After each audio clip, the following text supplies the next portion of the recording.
Vamos perguntar um pouco sobre o livro? Que eu queria saber como é que foi esse processo. Porque ele começou com a coluna na Glamour. Isso. E aí virou livro. Como é que foi essa curadoria? Como é que foi esse processo? Como é que tá sendo pra você, né? Porque você tá no meio do lançamento. Ai, gente, realizador. Meu nenê nasceu hoje, tá?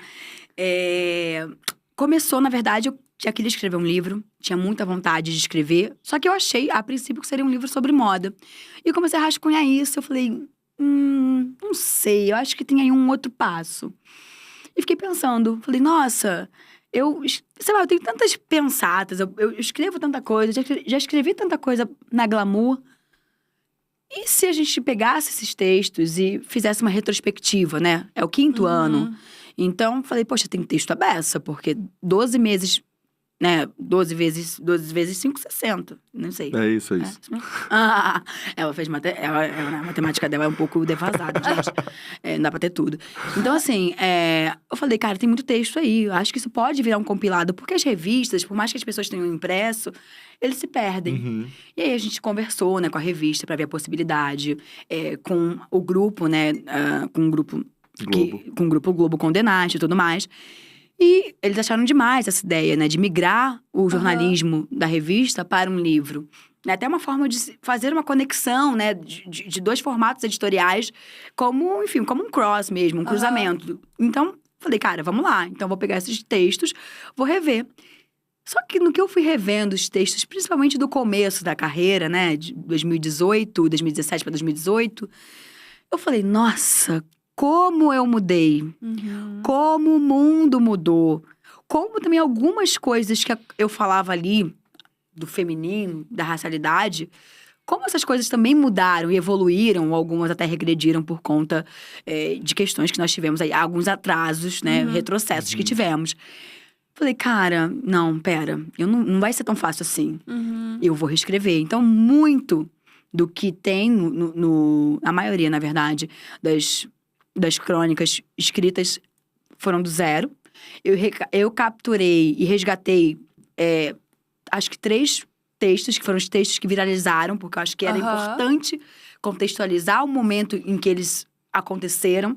Né? E eu cito isso, menciono isso, que é a carta ao cabelo crespo, né? São 2 cartas pro cabelo e tem mais um que, gente, agora eu não lembro, que ela tá bem maluquinha. Ela tá meio cansada.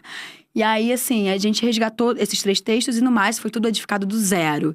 Nossa. E a parte sobre afeto, sobre relacionamento, que foi, assim, a parte que eu falei assim, foi a mais recente, porque eu não tava ali, assim, pendente, procrastinando, a gata tava ali, ó, jogando. Foi a parte que eu escrevi no começo desse ano e é uma parte que eu me desafiei a colocar no livro tudo que eu falei sobre relação, né? E de lugares que muitas pessoas talvez nem sabiam, nem conheciam, né? E eu realmente me abri, assim. Falei, olha, deixa vir do coração, porque assim como eu, principalmente as mulheres pretas, né?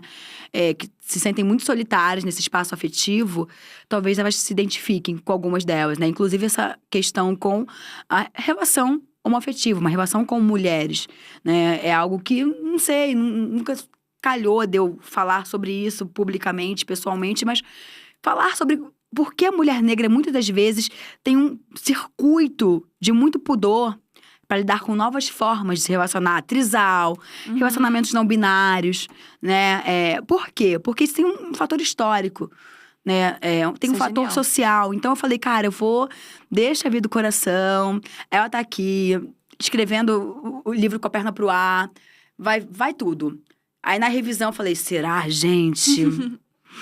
Será que eu boto isso? Mas eu falei, não. Vai. Deixa nascer. Se liberta. Que eu acho que fazer esse exercício de me libertar vai libertar outras pessoas, principalmente mulheres negras. Cara, foi uma das coisas que eu falei quando a gente tava na reunião de pauta sobre a entrevista, que eu falei justamente sobre isso. Eu falei, cara, ela coloca umas coisas no livro, assim, muito disruptivas, muito diferentes, muita coisa, sabe? E eu fiquei pensando, não deve ter sido fácil, de fato, né? Tipo, depois ver aquilo tudo pronto e as pessoas vão poder te julgar sobre aquilo. Então, assim, um nível de exposição e de vulnerabilidade muito grande, assim. Eu achei sensacional por isso. Pois é, e aí eu comecei falo muito em terapia, né? Eu comecei a pensar que realmente, eu vou me expor. O que é o limite da exposição, né? Porque, de fato, eu não tô expondo ninguém, não tô expondo nenhum nome, não tô expondo nenhuma pessoa, né? Mas tô pegando a minha vivência, o quanto isso pode ser inspirador, né? Eu falei sobre vibrador, enfim, gente, tem texto sobre tem de um tudo, tá? Na parte de afeto. Mas como isso pode ser libertador para as mulheres, né? E eu vejo, né? Eu convivi com muitas mulheres negras na minha família e eu sei o quanto tem um lugar reprimido de vontades, de desejos, de uma série de coisas, mas que talvez esse lugar do afeto muito difícil, desse afeto sofrido, fez com que elas, muitas das vezes, se condicionassem a relações que nem sempre estavam felizes, ou que talvez homens nem cuidassem, principalmente homens, não cuidassem tão bem delas, mas era mais importante estar casada do que ser feliz e ser livre. Então, eu realmente quero que essa pauta, que esse pilar do livro seja muito inspirador, principalmente para mulheres negras. Nossa, com toda certeza. A gente tem uma pergunta aqui, que mandaram no chat. De onde surgiu o nome da plataforma dela, Mequetrefismos? Gente, isso olha, vou fazer uma bagunça no set, gente, servir, tá? Não tem problema. Então tá. Bom, gente, Mequetrefismos surgiu da palavra mequetrefe, que é uma palavra muito antiga.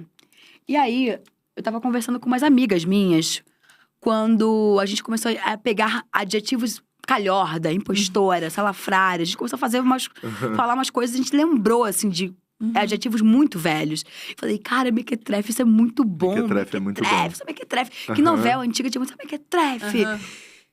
E aí, quando eu fui pra Londres estudar a primeira vez fora, eu montei um blog. E aí, eu falei, cara, eu não quero que seja o meu nome. Não é sobre mim, é sobre vivência, é sobre o que eu vou viver aqui, é sobre detalhezinhos da vivência de uma mulher talvez negra. Nem tava com esse recorte racial tão afiado, mas assim, o que é fazer um intercâmbio, né? Tem muitos detalhes, como é que tira um passaporte? Isso é uma coisa que eu falo até hoje. Então, assim, eram coisas que pareciam mequetrefes, mas que tinham ali sua importância, seu devido valor. Aí eu falei, é isso, sabe? Eu quero falar sobre mequetrefismos nesse blog, né? Eu quero falar sobre coisas ali do dia a dia. De ser uma mulher, uma menina preta, fazendo intercâmbio fora do país. E aí, com isso, esse blog, ele não vingou, porque... gente, eu tinha que trabalhar, tinha que pagar boleto, eu tinha que pagar o intercâmbio dela. Aí, assim, o blog não vingou, mas quando o Instagram, quando ele começou a acontecer com tudo, eu tinha esse nome também. E eu usei muito o Instagram, porque foi no momento que o Instagram começou a acontecer na vida das pessoas, ali em 2012, com mais força, assim, sabe?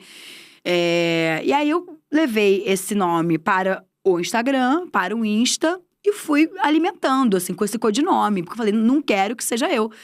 E aí eu falei, cara, vou lançar um blog, agora um site. E vou colocar tudo Mequetrefismos, porque eu quero que seja uma plataforma. Não quero que seja o blog da Lu, o blog da Luísa Brasil, Luísa Brasil, sei lá o quê. Vou de Mequetrefe.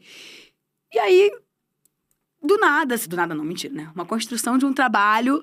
Eu fui vivendo, enfim, esse lugar no digital, ganhando mais relevância e reputação dentro dos espaços de moda.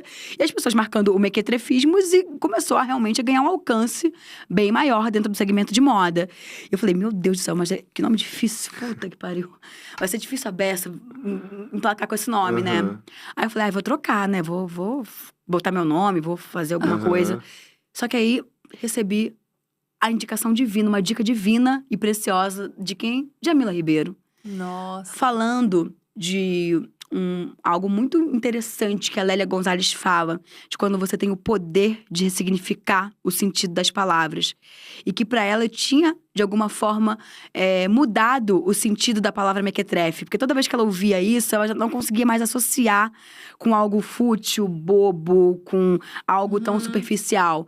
Mas com algo importante, relevante, com aquele detalhe sutil que merece ser lembrado. Então eu falei assim, meu Deus, agora... acabou. Vida que segue, agora é mequetrefismos, ela sabe a sua letra M-E-Q-U-E em várias línguas, porque quando ela tá na gringa, o povo acha, ela criou...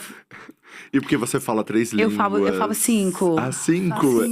Não, calma. Eu sabia que você tá aprendendo outras 3. Não tô aprendendo. Não tô aprendendo agora mais nada, gente. Chega, eu vou aprender agora Não, pera, calma.